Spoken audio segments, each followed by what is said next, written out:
We've been looking at World War I, but so far we've been focusing largely on the war in Europe. Now, this class, of course, is U.S. history. So you may be wondering, well, where's the United States in all of this? Well, I'll tell you, not there. The United States was reluctant to get involved in World War I at first. You see, the United States had a long history of isolationism, meaning that we didn't want to be involved in European affairs. Yes, we had went to war with Spain during the Spanish-American War, but still, for the most part, the United States had little interest in getting involved in what went on over in Europe. And so when the war broke out over in Europe, most Americans had little interest in getting involved in what was seen as a foreign conflict.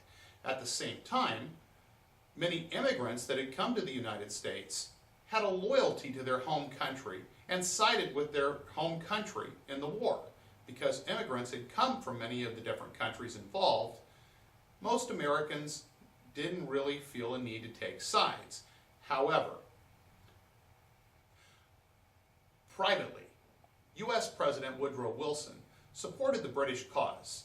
He was deeply concerned about Germany's war tactics, and particularly its invasion of neutral Belgium. The United States also had greater cultural ties to Great Britain and France. The United States sold war materials. The British blockade of German ports made it difficult to sell to Germany, but we could sell to Great Britain, and we were selling to Great Britain. The British blockade was having a devastating impact on Germany. Unable to get in food and other supplies, many of the German people were starving.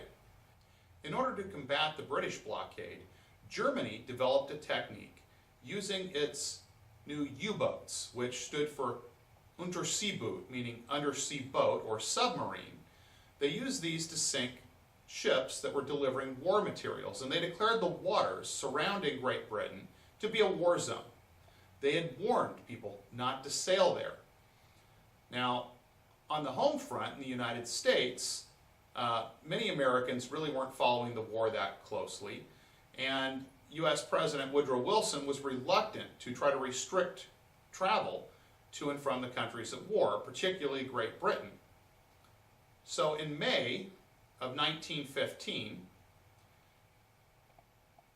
a ship set sail out of New York headed for Great Britain. This ship was the Lusitania. It was a British passenger liner. Now, we know that today that the passenger liner was carrying war materials. This is something that wasn't well known at the time. We were smuggling war materials on the Lusitania. Germany had announced that they would sink all ships, and Germany made good on that promise, sinking the Lusitania, killing 128 American passengers as well as many other British passengers on board.